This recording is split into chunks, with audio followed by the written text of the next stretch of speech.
В начале 20 века журналисты иностранных изданий не скупились на возгласы в превосходной степени. Они выражали их в адрес молодой 24-летней ученой польского происхождения Марии Чаплицкой. Дама возглавляет ученых. Первая белая женщина, которую увидели туземцы. Неустрашимая исследовательница. Женщина из Оксфорда в Сибири.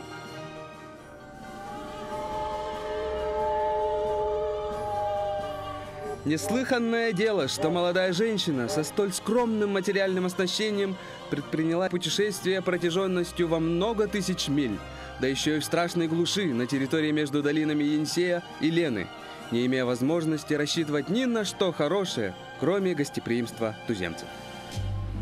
С тех пор прошло более 1 столетия. История путешествия Марии Чаплицкой из Англии в Сибирь вновь вызвала интерес, а забытое имя самоотверженной ученой и ее переводчицы Мицихи летом 2019 года зазвучало достаточно громко благодаря международному проекту «Мициха не боится самолетов». У нас очень давняя вообще история взаимодействия Якутии и Польши.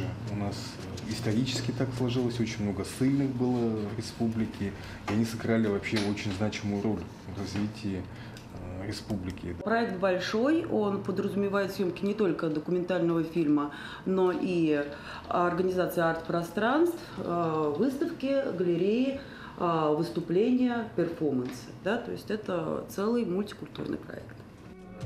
В поисках современной Мицихи впервые в Якутск приехали польский продюсер Гжегош Пацик и сопродюсер с российской стороны Мила Кудряшова. Организатором съемок в Якутске выступила национальная вещательная компания «Саха».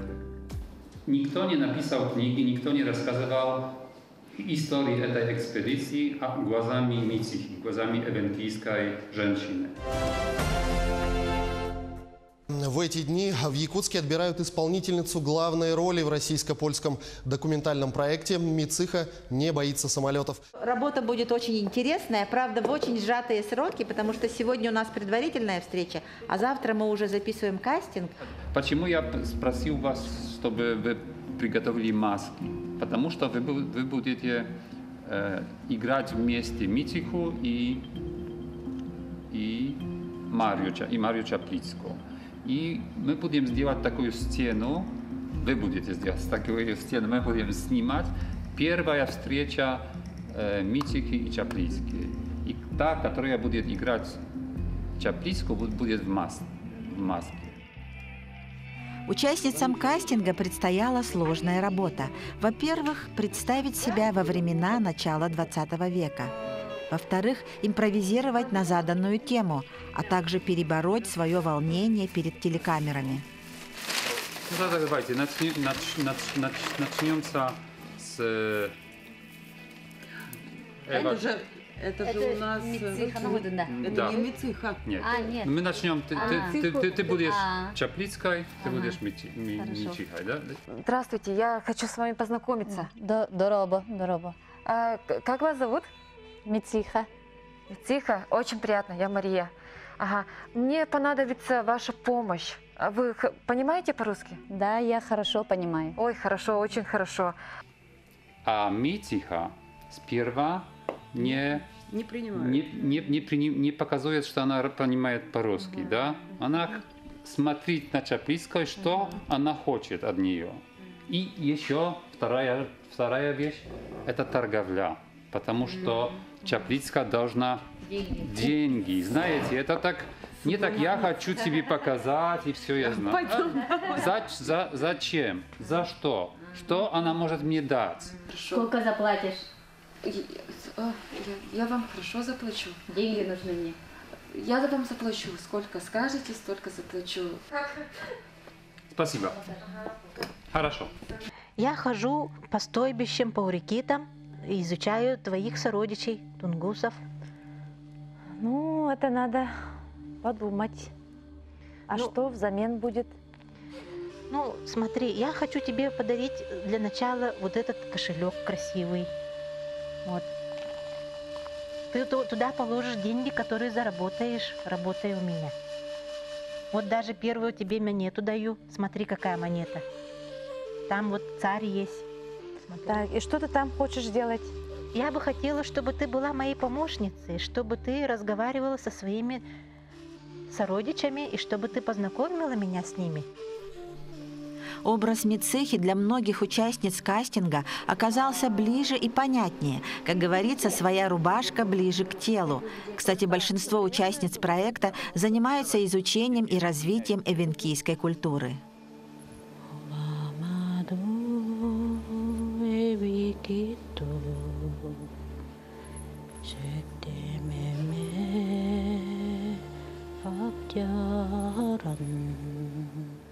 Я работаю медсестрой в участковой больнице и являюсь руководителем местной организации «Сеглун», которая переводится «Созвездие Большая Медведица». Мы занимаемся языком, традициями, обрядами. У меня организация 18 человек, из них 4 мужчин, которые занимаются ремеслом, промыслами, как наши деды, братья охотились, рыбачили.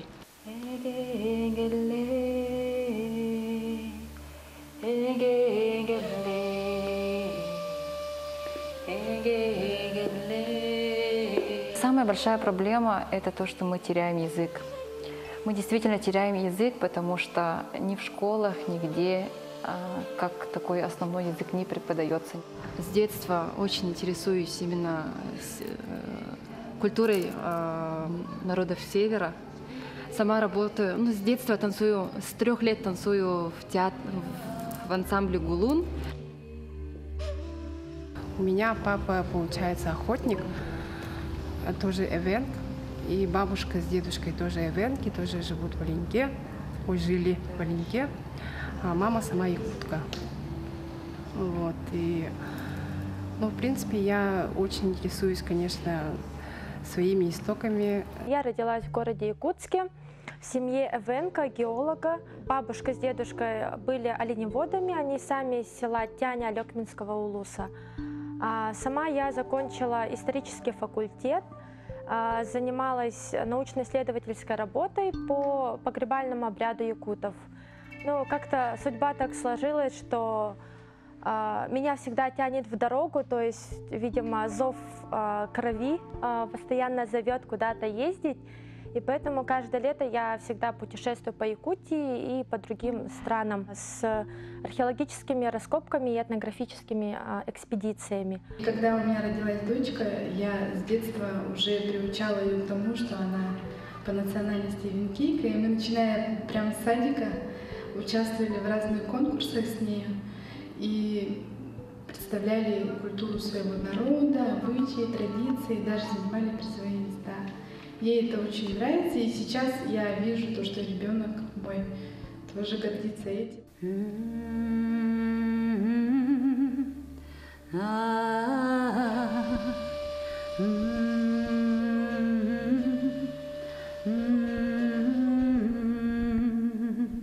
Я родилась и выросла в селе Эжанцы Усьмайского района. На данный момент увлекаюсь активно родной культурой эвенкийской. Пою, танцую на родном языке и являюсь мамой 3 детей. Меня очень привлекла именно история Мицихи, то, что она была настоящей, живой, и плюс при этом контакт именно северного человека, эвенкийки, и человека, который был именно с центральной, скажем, нашей Европы, и как они сошлись, как они стали дружить. Мне больше всего привлекла вся эта история. Что же мы знаем об эвенкийской героине Мицихи? К сожалению, не так много, как хотелось бы. В книге Марии Чаплицкой «Мой год в Сибири» опубликована ее фотография с надписью «Мичиха» из рода Хукачар, а также есть строки, посвященные ей. Мне посчастливилось встретить в Туруханске тунгусскую женщину, вдову русского ссыльного, существенно обогатившую мои познания тунгусского языка. Она также согласилась стать моей дамой-компаньонкой на период поездки к ее соплеменникам. Будучи немолодой, она, как и многие из тунгусов, достигших преклонных лет, отличалась активностью и жизнелюбием. Несмотря на все недостатки ее характера, я была рада ее присутствию со мной, так как она водила множество полезных знакомств среди тунгусов, к которым мы направлялись. Имеется несколько источников, по которым можно уверенно сказать, что Мицихой называли Пелагею Кирилловну Хукачар. Она была дочерью олимпийского князя и супругой ссыльного поляка Александра Мицкого. Возможно, звучание фамилии Мицкий тунгусы произносили как Мицига. Известно, что у Пелагеи и Александра было 4 детей. В архивных записях все они числились как эвенки. Режиссеру проекта, известной польской художнице Анне Баумгарт, предстоит создать собирательный образ северной женщины, исследовать прошлое и настоящее через призму современного искусства. Моя жена, она польская феминистка, и она хотела тоже сделать историю о сильных женщинах, потому что Чаплицкая была очень сильной женщиной, но она встретилась здесь с Мицихой, очень сильной эвенской женщиной. Но это было, это уже случилось. И теперь мы хотели встретиться с евинскими современными женщинами, чтобы посмотреть, как они живут.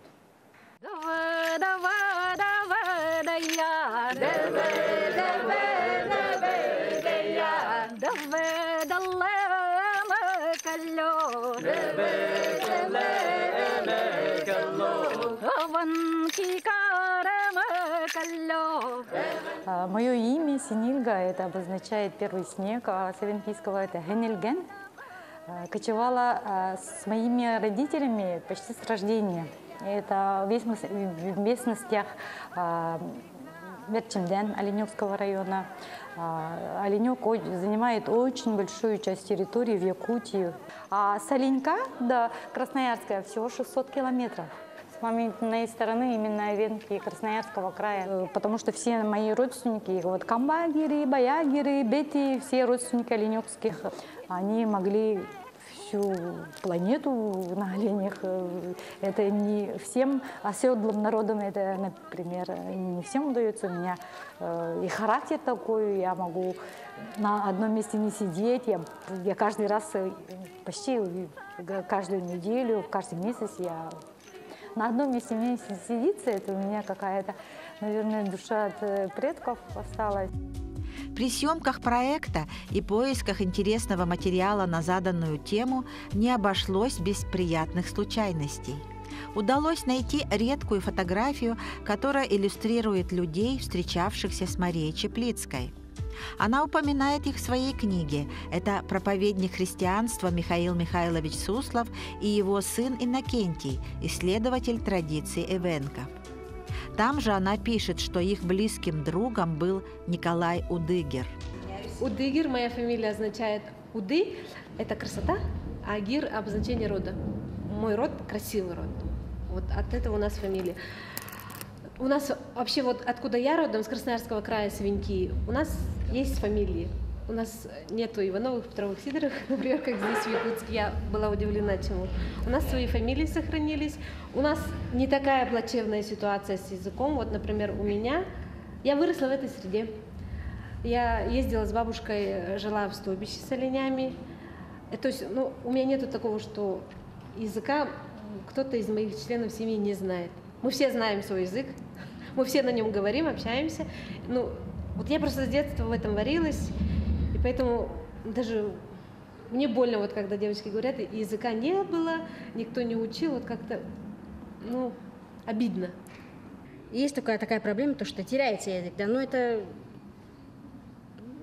не наша вина.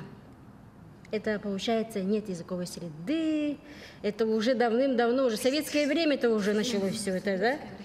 И мы работаем над этим. То есть, получается, я преподаю эвенкийский язык в школе, да, например, в школе это всего лишь обучаются 500 с лишним детей в нашей школе, например, МОБУ 138. Эвенкийский язык язык учат всего лишь 21 детей, учащихся. Все, наверное, знают, но все равно повторим. Би – это я, си – это ты, нунган – он, она. Бу – это мы, су – это вы, нунгартун – это они. Мы немножко повторим, да? Я буду говорить на русском, вы говорите на венкийском. Хорошо? Я, би, ты, си, он и она, нунган, ты, мой, мы, си, бу, вы, су, они, нунгартун. Менеджер. Идем. Идем. Туксадем. Бежим. Паридем. Кружимся. И кандем. Танцуем. Вот, ребята, это глаголы, которые вы можете каждый раз учить, себя впитывать и знать. Незаметно урок эвенкийского языка перешел в дискуссию о самом наболевшем. Если мы родились эвенками, если предки наши были эвенками, мы должны вовсю постараться выучить свой язык. Это самая главная наша боль, наша цель, наше желание, если мы хотим сохраниться как народ. А ваши дети владеют эвенкийским языком? Пожалуйста, Юлия моя, она закончила Ленинградский педагогический институт, она говорит на эвенкийском языке, и внуки говорят. Я свой язык знаю благодаря своей бабушке, потому что бабушка, она была, в принципе, полиглотом, как многие северные народы, они знают по несколько языков. То есть те братские народы, которые проживают рядом, они знают, допустим, якутский, эвенский, юкагирский, чукотский, там, допустим, ну вот в Нелемном, там еще где-то. И, знаете, языковая среда – это очень важная вещь. Когда в доме говорят на родном языке, это очень здорово. И есть у нас такая исследовательница Александра Лаврелье, знаете же ее, да, она наша эвенкийская невестка, да, француженка, которая, да, вот у нее удивительный пример того, вот тоже для подражания, ее дочь говорит на родном, хотя живет в Париже девочка, она взрослая девочка, да, она постаралась, чтобы ее дочь каждое лето была с отцом в стойбище. Как ты думаешь, проблема именно современной эвенкийской женщины, например?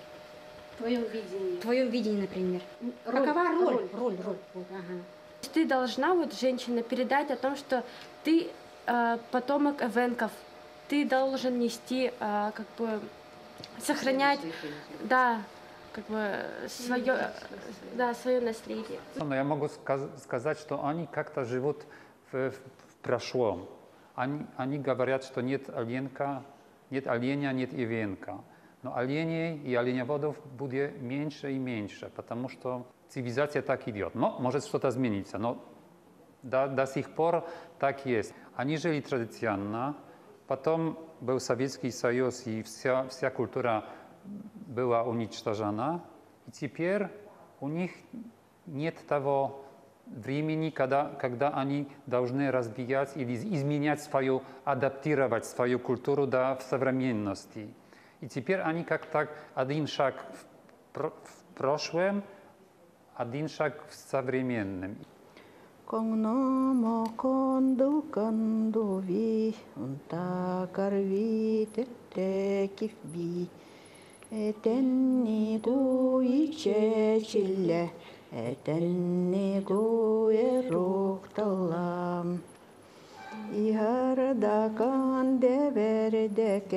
Tätiken miitettekif bi, etennigu itsechille, etennigu eruhtалам. Экспедиция, да, Чаплицкой. Хотелось бы знать, вот, они говорят, фотографировали, описание делали. Это надо и нам, простым вот людям, которые занимаются шитьем, да, например, национальных костюмов, предметов. Это очень нужно нам. Не только вот ученым, да, и нам тоже, думаю, надо. И как бы вот эти вот материалы увидеть бы, узнать бы, эти фотографии, зарисовки. После завершения научной экспедиции в Сибири в Англию были вывезены многочисленные артефакты. Сейчас они находятся в разных музеях мира. Хотелось бы тоже начать связь Музеем фольклора с Польской в Кракове, с музеем этнографии в Кракове, и чтобы сделать какую-то конференцию в Кракове или в Якутии, или в Кракове и в Якутску, и может быть сделать, привезть эти вещи с Кракова на выставку в Якутск. История жизни молодой ученой из Оксфорда Марии Чеплицкой сложилась очень трагично. Опубликовав книгу «Мой год в Сибири», по стечению обстоятельств она оказалась без работы и средств на существование. И тогда она приняла решение, что нет никакого смысла жить дальше. Спустя более десятка лет после публикации книги Марии Чеплицкой советские кинематографисты приехали в Туруханск и отсняли художественный этнографический фильм под названием «Мститель». Сохранились уникальные фотоматериалы. Это сородичи Мицихи, Пелагеи Хукачар.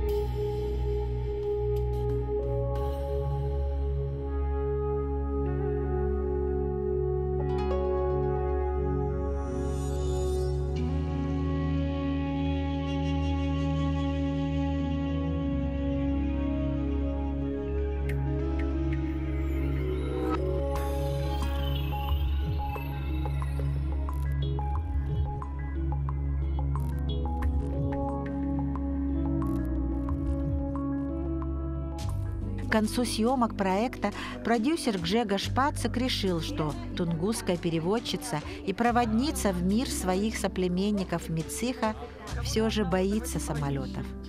А участниц кастинга тоже ждала неожиданная радость. Сперва мы хотели выбрать одну девушку, женщину, которая будет играть роль Мичихи. Но когда я здесь приехал и с ними встретился с глазу на глаз, мне это подтвердилось, что это должно быть так. Мы должны работать над этим проектом с целой группой, которые участвовали в кастингу. И когда мы увидели этих девушек и поняли, что они настолько разные, настолько прекрасные, а прекрасны они в чем? В своей открытости, откровении и желании. Да? То есть вот их энергия желания слилась в многоголосый хор, и так сложился образ Мицихи. Он просто изначально поменял режиссерскую концепцию. У нас нет одной девушки, которая изображает из себя. У нас есть хор судеб и голосов. Я думаю, что мы сняли, 20% того, что должно быть в фильме. Так этот проект будет, мы надеемся, будет продолжать. Мы искаем грантов на то, чтобы пригласить все участницы кастинга. Но осталось 13 девочек, женщин и 13 участников, чтобы их пригласить в Польшу, чтобы Анна могла с ними какой-то мастер-класс сделать и поработать с ними. В атласе языков мира, составленном ЮНЕСКО, указано, что 90% языков планеты находятся в опасности. А в России из 40 языков коренных малочисленных народов 18 находятся на грани исчезновения. Как в этом глобальном мире выжить малочисленным народам? Как нам интегрироваться в этом едином информационном пространстве, чтобы не потерять свой язык и самобытную культуру? Найти ответ на эти вопросы не так-то просто. Но благодаря проекту «Мициха боится самолетов» представительницы уязвимых языков и культур народов Арктики получили право быть услышанными.